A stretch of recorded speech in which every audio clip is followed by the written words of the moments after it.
Assalamualaikum warahmatullahi wabarakatuh. Perkenalkan, nama saya Sri Latifah dari Universitas Nahdlatul Ulama Al-Ghazali Cilacap, Fakultas Teknologi Industri, Prodi Teknik Industri. Di sini saya ingin memaparkan materi guna memenuhi tugas pengetahuan lingkungan industri. Oke, kita langsung saja. Teknologi produksi bersih.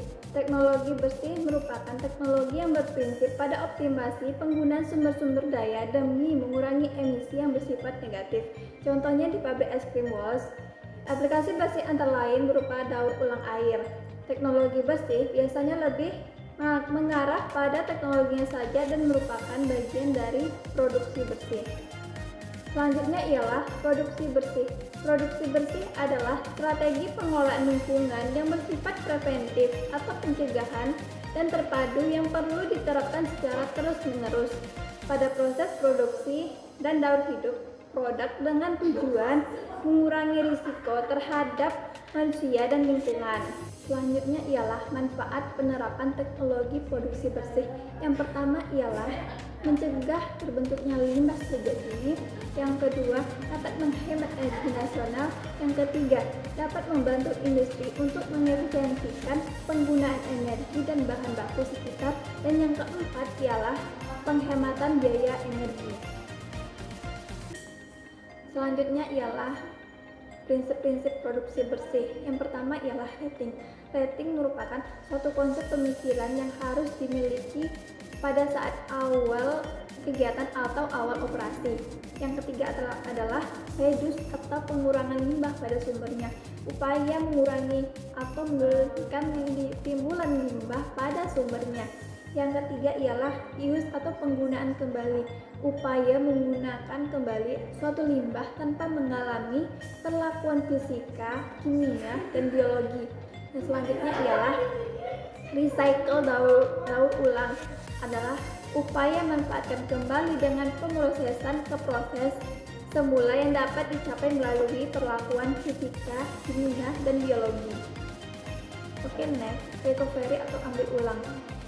Upaya memisahkan suatu bahan atau energi dari suatu limbah untuk kemudian dikembalikan lagi dalam proses produksi dengan atau tanpa perlakuan fisika, kimia, ataupun biologi.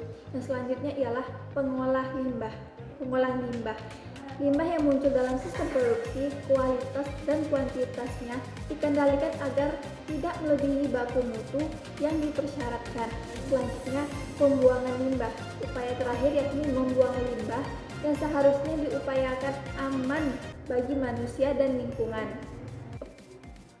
Selanjutnya ialah tujuan teknologi produksi bersih. Teknologi produksi bersih bertujuan mengurangi dampak negatif terhadap lingkungan selama daur hidup produk, mulai dari pengambilan bahan baku sampai ke pembuangan akhir setelah produk tersebut tidak digunakan.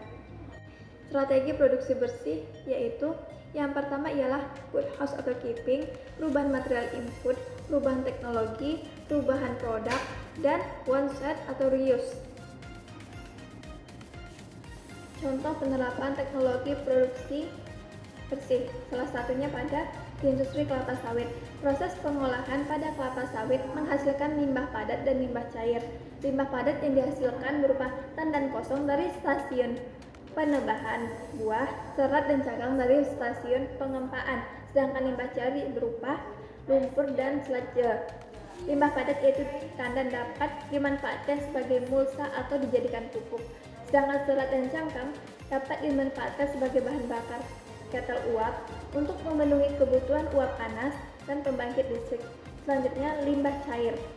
Limbah cair kelapa sawit pada dasarnya merupakan bahan organik dan jika mengalami proses degradasi akan menghasilkan unsur hara yang baik untuk dimanfaatkan di perkebunan kelapa sawit. Mungkin hanya itu pemaparan materi yang dapat saya sampaikan. Lebih dan kurangnya saya mohon maaf, saya akhiri. Wabillahi taufiq wal hidayah. Wassalamualaikum warahmatullahi wabarakatuh. Terima kasih.